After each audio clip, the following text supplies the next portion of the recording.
pagi-pagi siram-siram dulu pemirsa ya. Selamat pagi, kembali berjumpa dengan Nona Berlian. Aku ingin membagikan tips dan rahasia sukses untuk mengubah daun alocasia ini gripis-gripis. Nanti gimana caranya supaya bisa rimbun, cantik, segar, hijau, mempesona. Yuk diikuti tips berikut ini.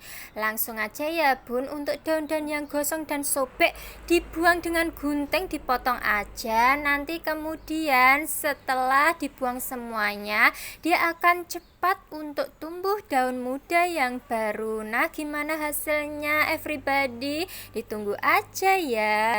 Langsung ini dia update setelah 1 bulan pemangkasan daun-daun yang sebelumnya rusak, menguning dan sobek-sobek. Sekarang bisa dilihat secara langsung hasilnya, banyak daun-daun baru yang tumbuh nih bun.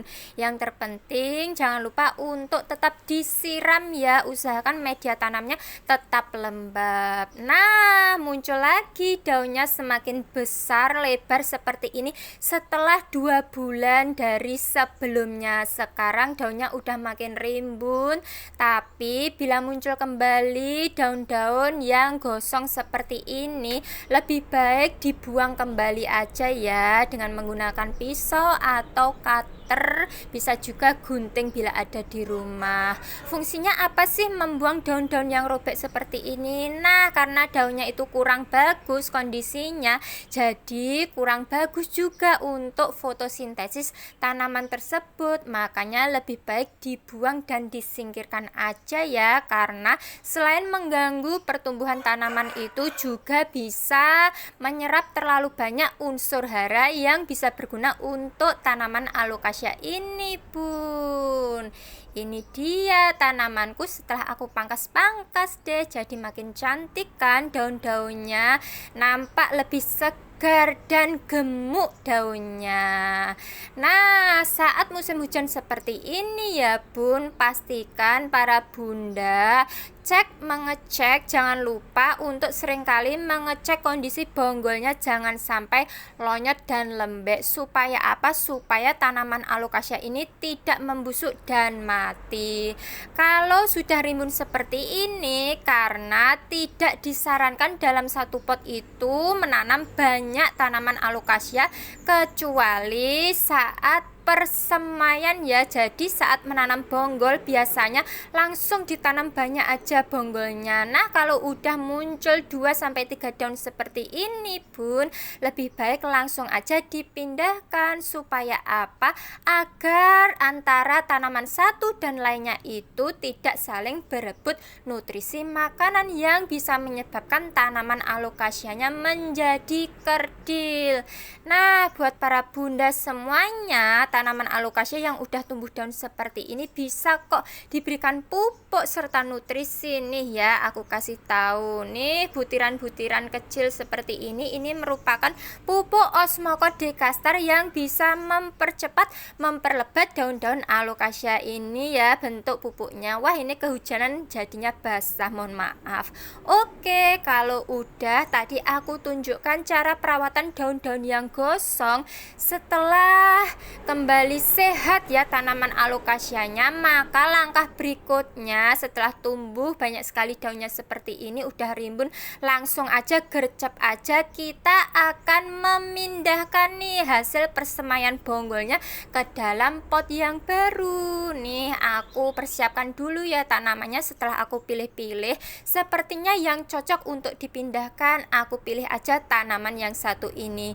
Caranya pertama-tama ya bun, aku congkel dulu tanaman serta akarnya dengan menggunakan skop seperti ini untuk mempermudah ya. Memang agak sulit karena ini udah lama berbulan-bulan, jadi akarnya udah rimbun kemana-mana, makanya agak berat untuk langsung ditarik. Nah, ditarik aja perlahan-lahan ya untuk mengurangi akarnya terputus. Semakin kecil akarnya terputus, maka tingkat stres tanaman ini juga makin rendah ya bun. Ini dia setelah aku cabut dari potnya bisa dilihat nih bun ya, akar-akarnya udah banyak rimbun seperti ini, dan ada juga bonggolnya ya, karena ini dulu aku semai atau aku tanam dari bonggol. Langkah berikutnya tinggal dibersihkan akar-akarnya dengan menggunakan air bersih supaya bisa kelihatan nih bonggolnya ya. Alhamdulillah masih sehat meskipun ujungnya ada sedikit yang mengering. Biasanya tumbuh daunnya itu di ujung ya, di ujungnya bonggol, tapi ini agak sedikit berbeda. Dia tumbuh bonggolnya maksud aku tumbuh daunnya itu ke samping ya, dari bawah. Mungkin karena ujungnya tadi menguning maksudku mengering ya bun. Jadi seperti ini, dia unik kan tumbuhnya. Tapi nggak apa-apa, daunnya alhamdulillah cakep banget, sehat banget.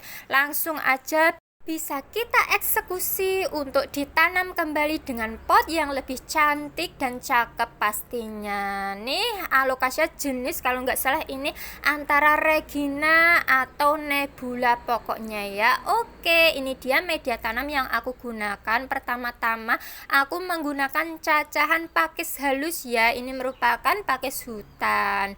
Wah, cakep banget media tanam ini bila dicampurkan dengan andam ya bun. Kalau nggak tahu andam bisa tanyakan aja pada Google tuh, diketik andam adalah, nanti bisa muncul deskripsinya di situ. Kemudian tak lupa unsur tanah dan juga unsur hara yang bagus, yaitu kompos yang udah tercampur dengan kohe kambing. Tahap berikutnya tadi setelah dicuci bersih akar alokasianya ya bun, seperti ini udah putih, sehat, cakep akarnya, dimasukkan ke dalam pot yang udah diberikan media tanam sebelumnya. Jangan lupa akar-akarnya ditata dan dimasukkan semuanya ke dalam pot. Baru deh berikutnya ditimbun kembali dengan menggunakan media tanam seperti di awal tadi. Di sini aku timbun dengan menggunakan pupuk kompos ya bun. Jadi saat baru pindah tanam itu tidak boleh menggunakan pupuk kimia ya. Kalau pupuk kompos itu kan lebih alami, jadi lebih bagus dan cocok untuk tanaman yang baru aja dipindah. Nah, aku tambahkan lagi topengnya yaitu pakis halus ya. Selain pakis halus, para bunda juga bisa mencoba menggunakan sphagnum moss atau lumut-lumutan ya. Oke, setelah selesai rebes dan beres, saatnya kita siram dengan menggunakan vitamin B1 ya. Kenapa aku selalu menggunakan vitamin B1? Karena vitamin B1 itu bisa mempercepat adaptasi tanaman yang baru aja dipindah bun, begitu. Nah, menyiramnya sampai jatuh ke lubang potnya bagian bawah seperti tadi ya, itu menandakan bahwa media tanam yang digunakan itu poros, jadi airnya yang disiram bisa langsung mengalir ke bawah. Ini dia daunnya. Oh, ternyata aku lihat ada daun yang sedikit cacat seperti ini. Jangan lupa untuk mengurangi daun yang kurang bagus kondisinya ya, dengan cara dibuang aja ya. Karena bila terlalu banyak daun yang disisakan, nanti tanaman ini akan lebih lama beradaptasinya ya setelah dipindah.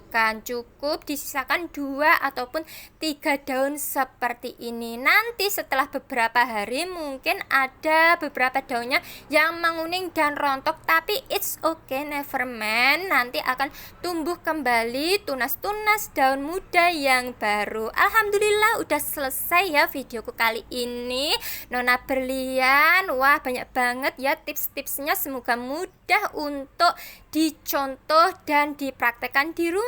Kembali lagi denganku Nona Berlian di video-video berikutnya ya. Jangan lupa komentarnya ya bun.